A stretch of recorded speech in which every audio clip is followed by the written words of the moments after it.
marketing is a massive subject, and many authors are doing book marketing that doesn't get results. There's a simple fix for a lot of authors. So if you're doing book marketing and you want to avoid the mistake that messes many authors up, then this video is for you.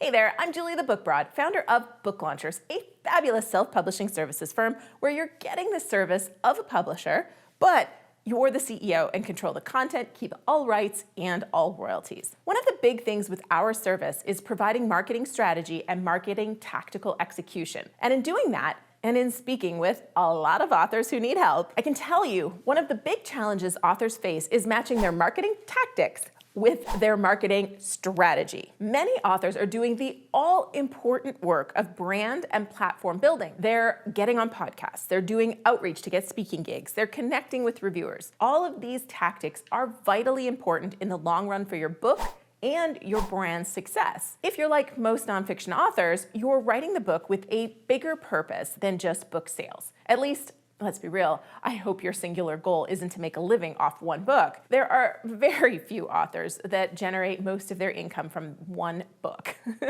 Even the ones that have written many books, they are almost always making money in other ways, whether it's from the sale of rights in other formats, consulting, coaching, writing books for other people, and so many other ways. Well, I am sure there are the odd unicorns out there that have done it. For almost every nonfiction author, and even fiction, one book is not going to generate an income that you can live comfortably off of year after year. So the first thing you need to do is get clear on the strategic goal you've got. And then you want to get clear on the metrics you'll use to measure that goal, and then the tactics you'll use to achieve that goal. Let's use the very common goal of starting or expanding a speaking business from a book. The goal, right here, is speaking gigs. Sure, the more books you sell, the more likely you'll uncover speaking gigs, but if the goal is speaking gigs, you need to use the book to get those gigs. What does that mean? Well, first, your number one metric shouldn't be book sales, it's booked gigs. Or even before that, you should be measuring number of speaking proposals sent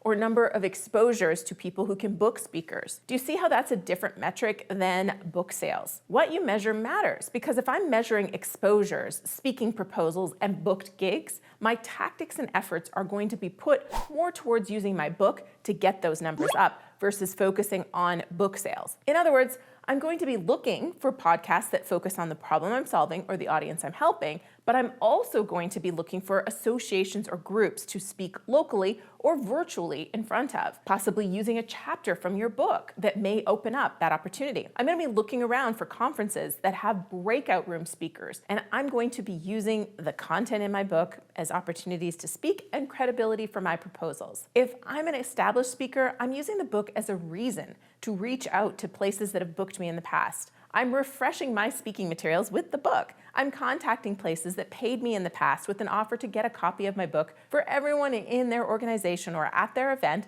in exchange for webinar or Zoom training. I'm mailing copies of my book to people I've worked with in the past with a short note. Book sales can get you the speaking engagements you want, but if you aren't doing all these things, you're leaving it up to luck. Now, if you're focused on book sales, you're more interested in making sure the metadata is on point to drive success with Amazon ads and BookBub ads. You're pursuing promotional opportunities in ebook sales. Most authors need a combination approach where you're doing marketing tactics that drive towards the most important result, build your brand and your audience, and doing some tactical work to drive some sales to your book. Ultimately, you need your book to have reviews, and you need as many people as possible to know your book exists in order to achieve overall success. So sales do give you some indicator of how these tactics are performing, as do reviews. But here's where I find a lot of authors get frustrated. They don't have an audience or a platform, and they need to build that. And so they're doing all the things they need to do to build the brand and the platform. They are creating consistent content and putting it into the world.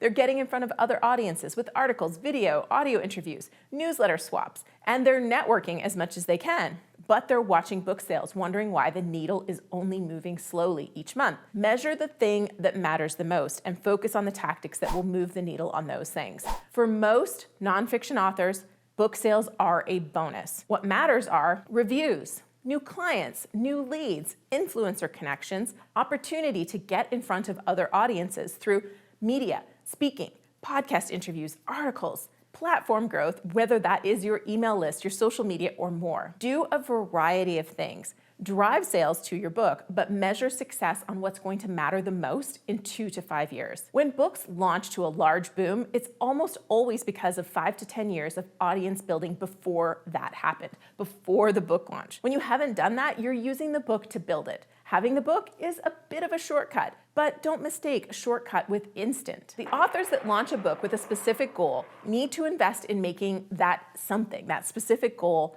happen and matching the marketing tactics with that goal. That's the key to success. What tactics are you using to achieve your marketing strategy goal? Let's chat about that in the comments below. And when you comment the day a video is released, you'll be entered to win some sweet #NoBoringBook swag. Now, you might be thinking, okay, Julie, but I really do want book sales. So what do I do? Well, how about an ebook promotion? Well, this video right here will help you do that. And if you're thinking, okay, this is great for post-launch, but my book hasn't launched yet, so what is my pre-launch strategy? Well, I've got a video for you on that over here. Either way, I would be absolutely delighted to spend more time with you, so go ahead and click on over to the next video you need.